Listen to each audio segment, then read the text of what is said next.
judges have to look for. So in as much as they're going to look at, we are talking about the Solomonic wisdom, yes, but then it's just because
a decision, and a bold one.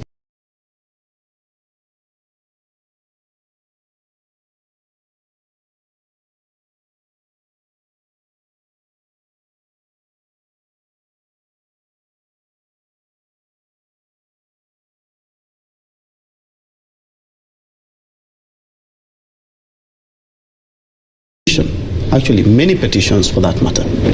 Well, Joe, I agree with Daktari here that indeed the task that lies ahead of the 7 Supreme Court judges is quite, it's a big task that should not only look at the present, but should have a keen look at the future. Remember, the Supreme Court is just a unique court that was formed after we promulgated the Constitution. Previously, the Court of Appeal was the highest court on this land. But the Supreme Court, if you read the Supreme Court Act, it has some special jurisdiction or objectives. It has some objectives that it must fulfill every time it makes a decision on any issue. Number one, it must ensure that there is indigenous growth of our law. That, of course, focuses also on our past. It looks at our history as a country. So that any decision that the Supreme Court comes up with must first be informed by our history as a country. And perhaps when you had the opportunity of discussing, the fall of the BBI decision, you saw there was so much emphasis on the history of this country. And this informed to a larger extent why the Supreme Court found the BBI, or rather the Constitutional Amendment Bill of the year 2020 to be unconstitutional. So really, it is important that when we decide some of these questions, and some of the most important questions before the Supreme Court, if you want to even summarize them, does the decision that leads to the declaration of one as the president-elect have to be a decision that is made by the commissioners, or rather it has to be a decision that is only made by Chebukati or the chair of the commission, and then the chair of the commission, after making the decision alone, makes then the declaration alone. So really, these are some of the very important questions, because moving forward, we will still have the commission. Yes, of course. We will not have Chebukati, but we will have the commission. We have the commission, and it's the only independent one for that matter. Indeed, and we were going to be touching on the same after we come back, but first of all, let's have that break. But looking at your screen, you can see that the Apex Court is just a few minutes shy of 11 a.m. and of course we will be getting back to that court a little bit later as soon as those judges get into that. Remember, today is pre-trial conference. We'll be back in a minute.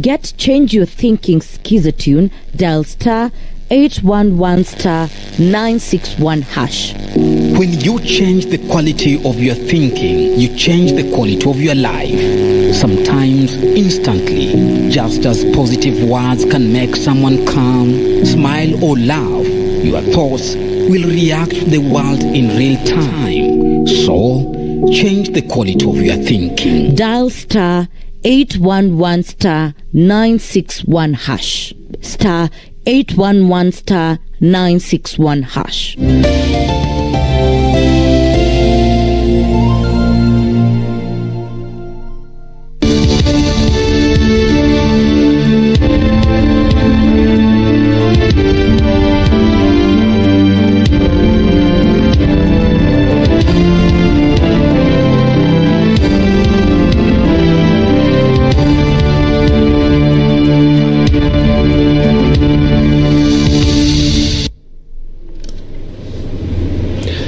Welcome back. This is Kenya Decides, and today we are looking at the Supreme battle that we expect at the Supreme Court any moment from now, because it's just a minute to 11. We're expecting the 7 judges of the Apex Court to be landing at the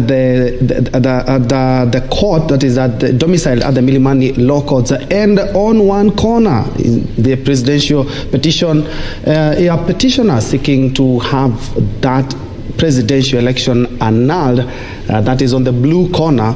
That is the Raila Odinga and the Azimio Brigade. But on the other hand, on the president-elect side, they say that the elections were free, fair, credible, and verifiable as demanded by court in the year 2017. When you do remember, we had to go back to the ballot. And I have this panel of experts trying to look at the things in a more fashionable and more easier, because we will be having a lot of jargons flying here and there, and we are trying to put these things a little bit into perspective. I have Dr. Churchill Saoke, who is a leadership and governance expert and also a lecturer at the Jomo Kenyatta University of Agriculture and Technology. Wamboi Shadrack is also a constitutional lawyer, same as Henry Kurauka, who is also a constitutional lawyer. And before the break, we were looking at the jurisprudence in Kenya. We had a landmark judgment in 2017, hailed by many countries as well. We had to go back to the ballot peacefully, and we did that. Now we had the BBI that went to the Apex Court, and we did that. Now we also have another one, but in this year, Henry, you will agree with me, it's quite different from 2017. Correct. This one is quite heavy, if you ask me. We didn't have a divided commission back then. We have a divided commission now. We have so many petitions. Of course, we expect some to be consolidated during the pre-trial hearing today. The level of jurisprudence that this country is, and especially in this landmark decision, also your sentiments. A constitutional yes, we have to give credit to Kenyans because of the 2010 Constitution. We are actually light years ahead of our neighbors. For instance, in Tanzania, the decision of IBC, or rather the electoral body, is final.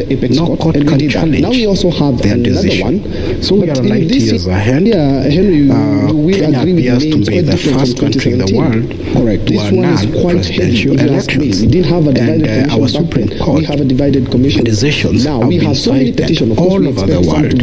Today, we have, I understand, 11 judges, foreign judges, who have come to follow the proceedings. And that credit goes to Kenyans. We did so because previously there were a lot of challenges in rendering a credible, a fair and transparent elections. You remember the times of Mulolongo and so on. So to cure that, the Supreme Court was brought in as a key organ in electoral processes. So that if IBC does not follow the law, then decisions will be amenable to judicial intervention. And not only these presidential elections, we have so many other petitions over other seats that are being challenged across the country. So we need to commend our courts, our citizens, our government for even enabling our Supreme Court to do its work. Thank you. And Wambui, I'll come to you because we have looked at the timelines. If at all, President-elect William Ruto, the court affirms his election, he still have another hurdle at the same court. You do remember, there's a lawyer Kibe, has filed a petition to block his swearing in. Okay, marinate on that. Let me go to Doc. Looking at the election cycle in Kenya, we have said that election matters in Kenya are matter of life and death, which it shouldn't be like that. And unfortunately, have lost a lot of IEBC staffers just because of the election. And 2022 was no exception. We had cases of disappearing, harassment. At the bombers, they said that some commissioners, including the CEO, had to be taken to seek medical attention just to see how the level of life and death that elections are in Kenya. Yes, that is something that is very evident, and I think it's one thing that we have to say it's pretty unfortunate because as you can see, just a minute, Doc, people are, yes, indeed, we are almost now crossing over because as you can see, the people have started streaming in. The judges, they are led by William Ouko, a new entrant to the Apex Court. We also have Mohammed Ibrahim. We can see Njoki Ndongo. Of course, the CJ, Martha Koome, will be having or sitting in her first presidential petition. Her deputy is there. Let's first of all listen in. Good morning, ladies and gentlemen, and welcome to Supreme Court of Kenya for the pre-trial conference of the presidential election petition. The Honorable Chief Justice and the President of the Supreme Court of Kenya shall preside over the session. Pre-trial conference number 1 is presidential election petition number E001 of 2022, John Njoroge Kamau versus Wafula Chebukati and others. Counsels, kindly introduce yourselves to court. You're welcome. Madam Chief Justice, Honorable Madam Deputy Chief Justice. Thank you.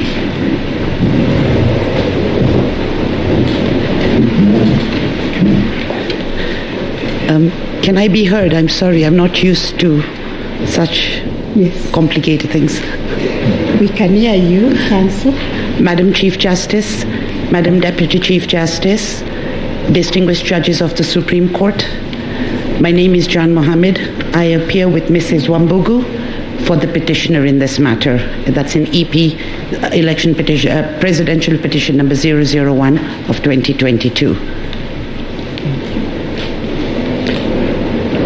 Would you request the council? Would you want the other councils to introduce themselves, or I think it might be an easier way. If you are able to introduce them.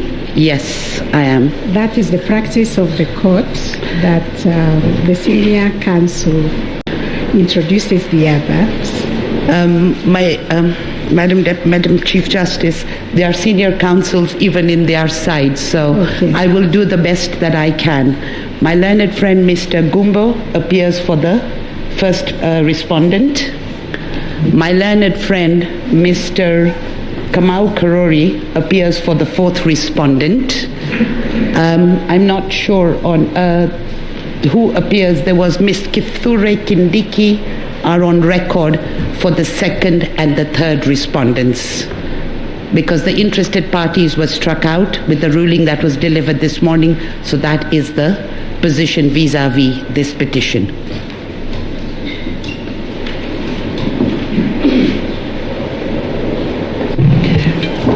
Milady and members of the court, my name is Githu Muigai, senior counsel. I appear for Mr. Wafula Chebukati, chairman of IEBC. Mr. Eric Gumbo and Mr. Kamau Karori appear for IEBC.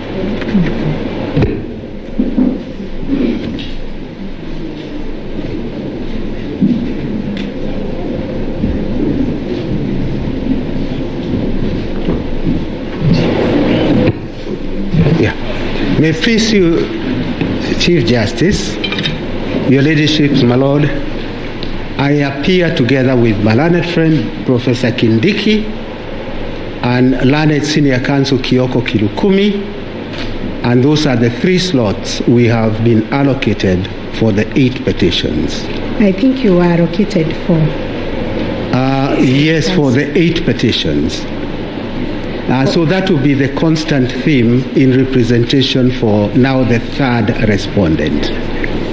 You are allocated 3 counsel for the 9th respondents. Very well. Yes. At least we have one more who will be joining us. Thank you, Chief Justice.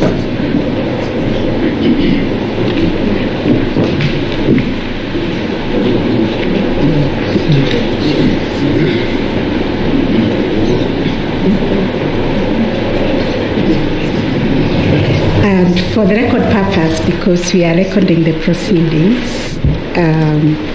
Senior Counsel Friend Gatia, you didn't say your name.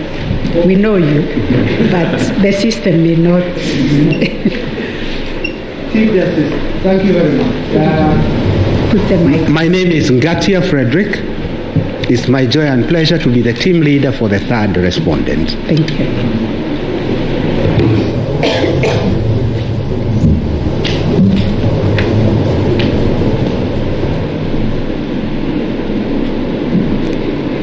That is all about the appearances. That's petition. My Lady, the Chief Justice and members of the court, I've just been alerted by a senior counsel who is locked out, who should be in these proceedings. Senior Counsel Paul Muite and Counsel Ali Mansour for the IBC. I think it's a matter which is live before the court to make a determination whether they could be had. But they have filed papers and they ought to be left at least allowed in. Senior Counsel, they have not been disallowed. They have not been disallowed. The commissioners to IBC have not been disallowed.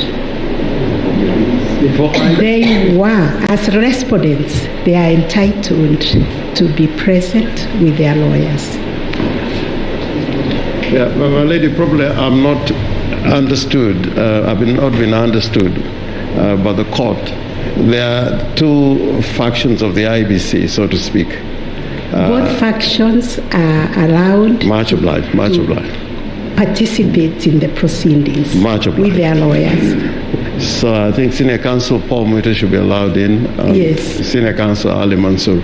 Yes. They just told me they are not been allowed to come in. That I don't know who read that ruling. It must be upside down because we allowed the commissioners to participate with their lawyers.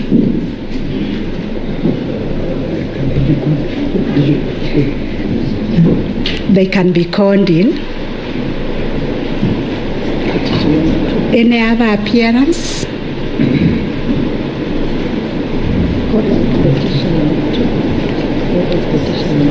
Yes.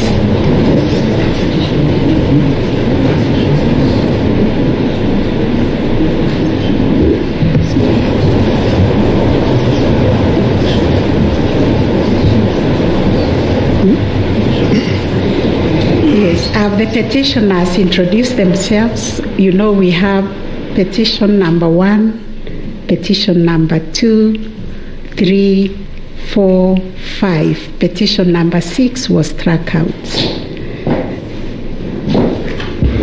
With your kind permission, Your Ladyship and members of the court, in petition number 2, presidential petition number 2 of 2022, I am Paul Nyamodi.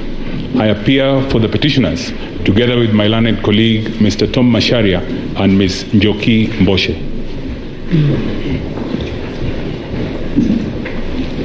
Petition number 3.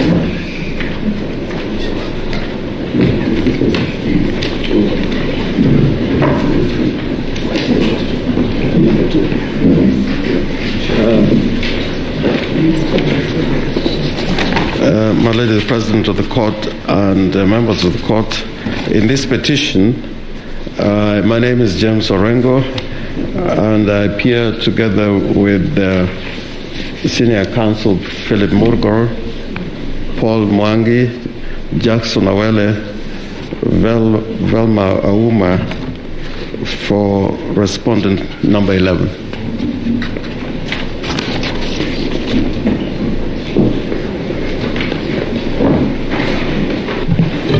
My lords and my ladies, for petition number 3, Otieno Willis, I do appear for the petitioners. Maybe there was a mix-up in the numbers.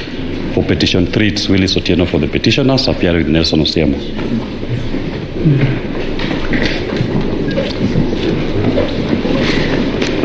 May it please you, Madam Chief Justice and the members of the court, my name is Gedhu Muigai, Senior Counsel.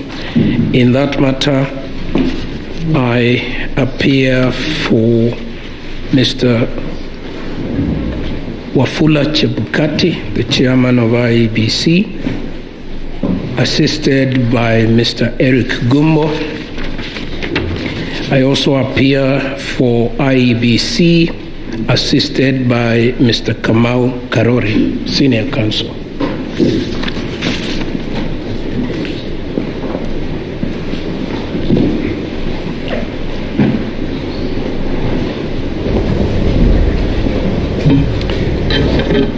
Paul Muite, Chief Justice, Deputy Chief Justice, Your Ladyship, my lords, in petition number 1, I am instructed by the Independent Electoral and Boundaries Commission to appear for it on the basis of a resolution by 4 commissioners, and I appear with my colleague Isa Mansour. Thank you. Thank you. Madam Chief Justice, maybe this would be a good time to give directions on how we should proceed on this rather irritating and irrelevant matter that has been raised, when it is quite clear that the record speaks for itself. My learned friends filed appearance way before the said resolutions, but I do not wish to go into the evidence without your permission and without your directions, whether we do it now or later. We'll do it later. I am most obliged. Yes, if we have recorded all the appearances. Okay, let's finish with the appearances.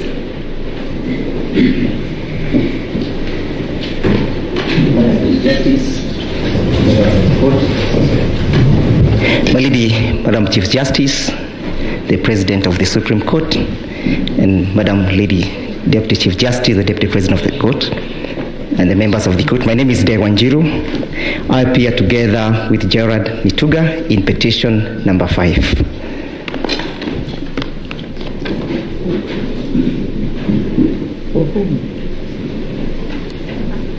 Sorry, my lady, petition number 4, David Karaoke Ngari. Thank you.